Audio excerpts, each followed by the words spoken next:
Hello there! Welcome to my video. This is an introduction video for our research regarding the topic of neural network-based CO2 interpretation from 4D seismic data. My name is Li Bei, and I'm currently a fourth-year PhD student from NUS. This research is done collaboratively with my supervisor, Dr. Yunye Edita. The topic starts from global warming, caused by excessive emission of greenhouse gas, mainly CO2 or carbon dioxide, from human activities, including industry, energy, transportation, and agriculture, all of which leads to human-induced warming of the Earth system. One way to alleviate such trend is to capture this CO2 from their sources before they're emitted, so that we may get our coolers back. The captured CO2 must be stored somewhere so that it can be permanently removed from the atmosphere.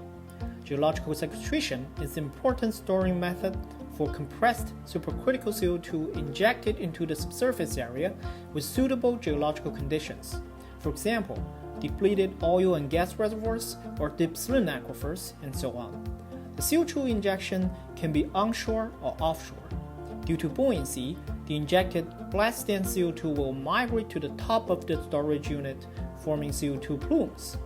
However, if the cap rock of the storage unit is not sealed properly, or a long time it may crack due to some tectonic movement, there will be risk that the stored CO2 may leak from the reservoir and eventually disperse into the atmosphere, causing severe safety and environmental hazards.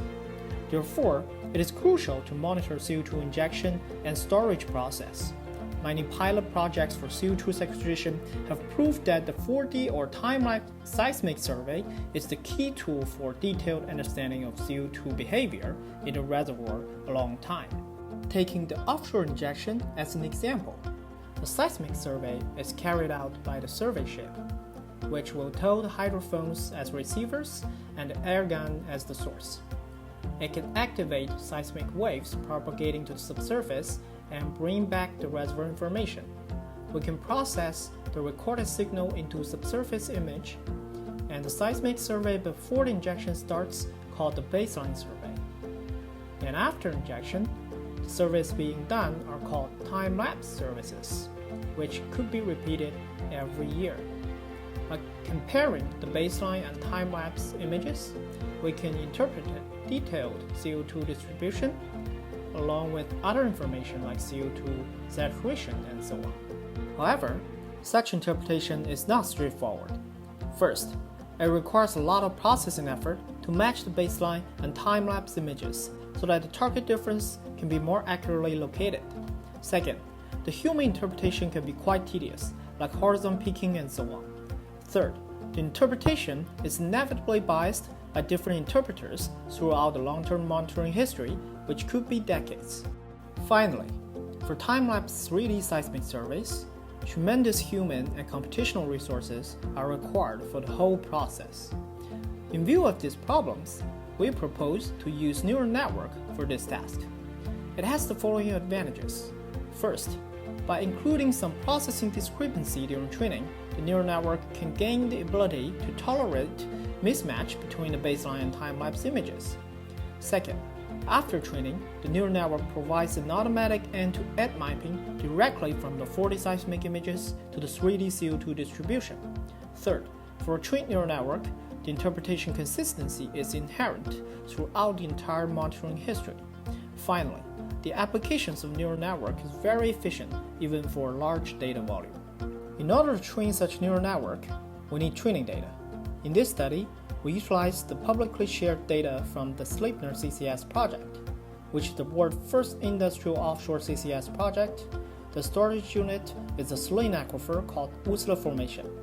It starts injection from 1996 and have stored around 18.5 million tons supercritical CO2 by 2020. The shared data set includes seismic images acquired and processed in different years. It also includes the benchmark model for the Whistler Formation, including the depth, surfaces, and interval velocity. In addition, it also provides interpreted CO2 plume boundaries specifically for 2010 for all 9 internal sandstone layers within the Whistler Formation. We can generate the training labels by converting different layer CO2 plume boundaries into 3D CO2 distribution, and generate corresponding training inputs from the seismic datasets. The baseline is acquired in 1994, and the time-lapse data we use is acquired in 2010, as the label indicates.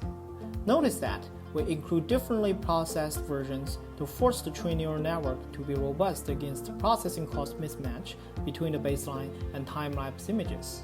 We utilize a simplified 3D unit. For the input, we have two channels accommodating both baseline and time-lapse image cubes so that they are hopefully compared by the neural network just like human interpreter does for determining CO2 distribution. The output is the corresponding cube of CO2 distribution probability, so that it ranges between 0 and 1. The unit structure is like this.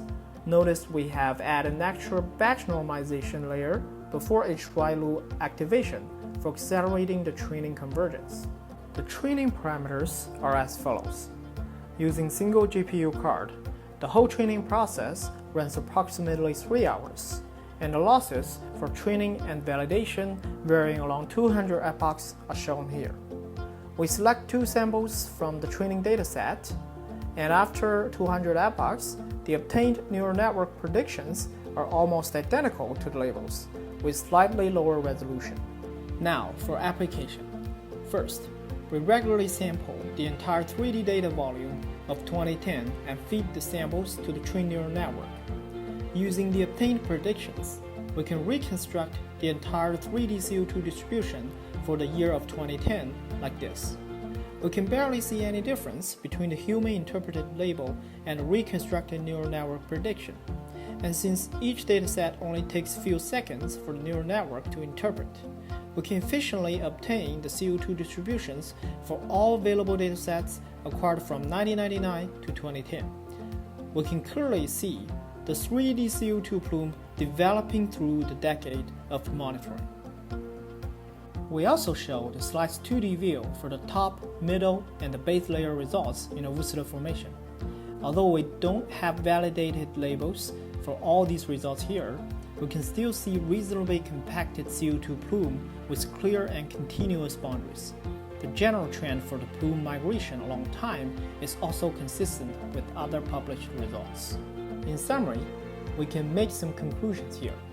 First, we have trained a 3D unit for an automatic end-to-end mapping from 40 seismic images to 3D CO2 distribution. Second, the applications show that our trained neural network provides an efficient, robust, and flexible tool for 4D seismic monitoring during long-term CCS projects. And that's all I want to share in this video. If you're interested, you can find more detailed study report, all reproducing codes, and supplementary materials on my GitHub project here. You can also email me through this email address or simply leave comments under this video. Finally, don't forget to hit the thumb and subscribe our channel for more technical videos like this. Thank you for your watching and see you next time.